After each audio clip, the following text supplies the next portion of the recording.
Okay, so I was talking about. I want to say it's either 536 BC or AD. No, it was during the Byzantine Empire. And I can't remember when. Like my history is, um, I'm forgetting a lot of it as I get older. But it was during this time, and after we were coming out of that coins, silver, gold, it was becoming more popular to exchange that for stuff like blankets and goats and uh, land, property, uh, all this stuff like that. Like this is when it started becoming more popular to do that. Like there was an exchange of an actual currency instead of saying, "Well, here's my three daughters, and now I have land." Well, now it was actual currency, and people got away from doing that, where they would exchange their freaking daughters and their sons into slavery.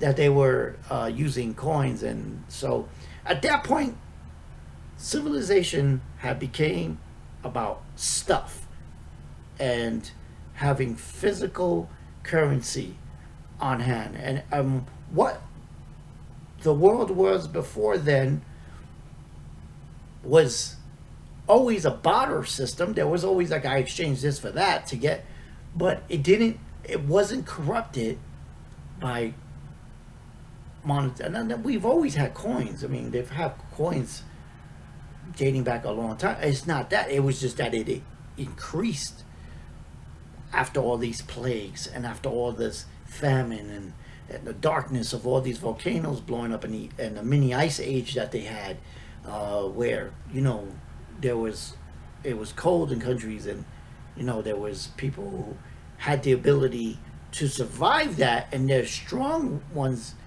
devise a method of exchange that gave them wealth like silver and gold, and you've always had that, but when it became printed and you can they actually printed it on there, it was a game changer.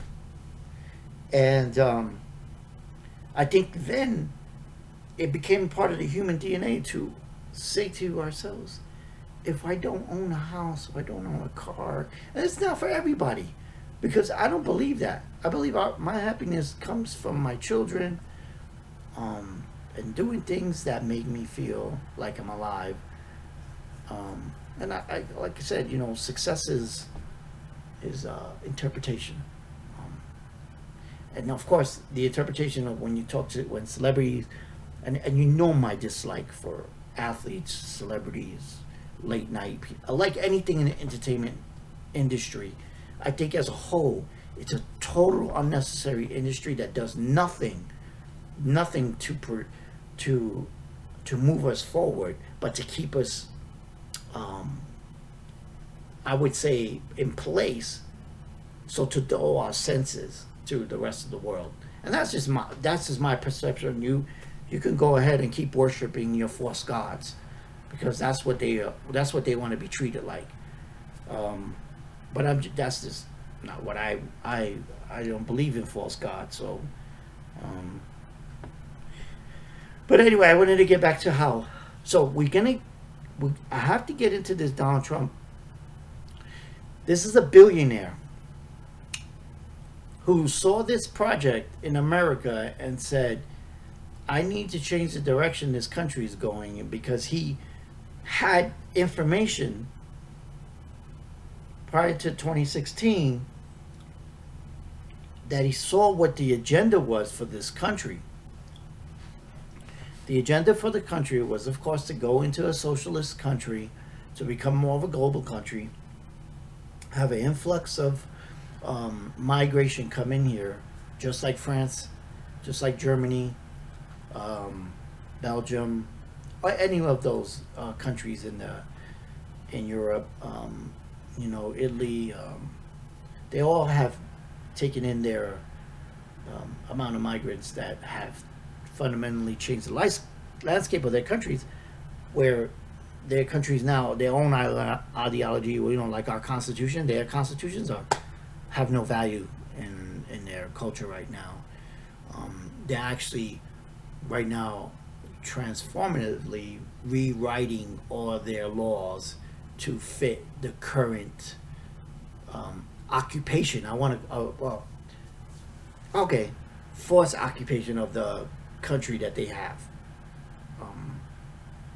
by Muslims, by migrants, So it's a forced occupation. They are occupied, and so they have to rewrite the laws that they have now. Like, they changed the laws dramatically in the last 5 years in countries to fit these people who are not legal citizens but have become because of their rewriting of their own constitution. Now that was the plan for America, but after Obama left office, that was the plan, to continue to go along with the rest of the European model. That was supposed to happen here, but it got slowed down because Trump came in, and then now that he's in his last year, he realized he cannot stop the plan, but he can go along with it and profit. Now, come on, this is a guy whose family has always been wealthy. His father had money, his grandfather had money, he has money, his kids will have money. They will continue on the line that they will always be well taken care of.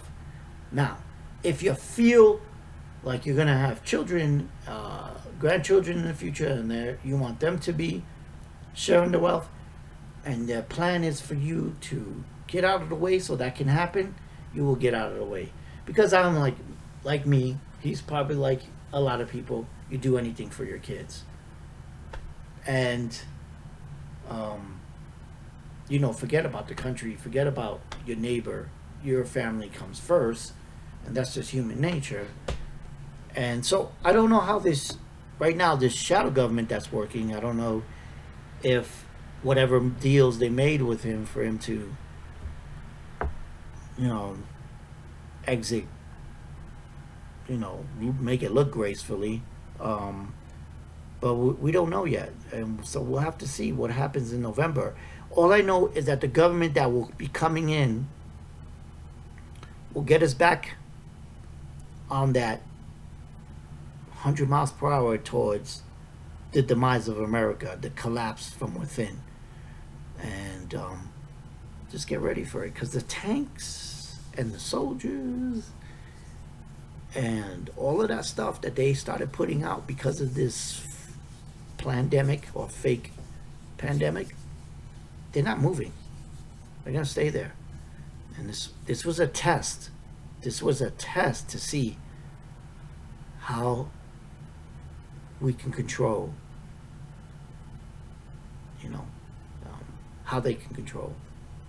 And anyway, I'm going to leave it there. Leave comments. It's long, 3 videos. I'm going to post them, and hopefully more than 5 people watch it. But anyway, take care. Just be careful out there.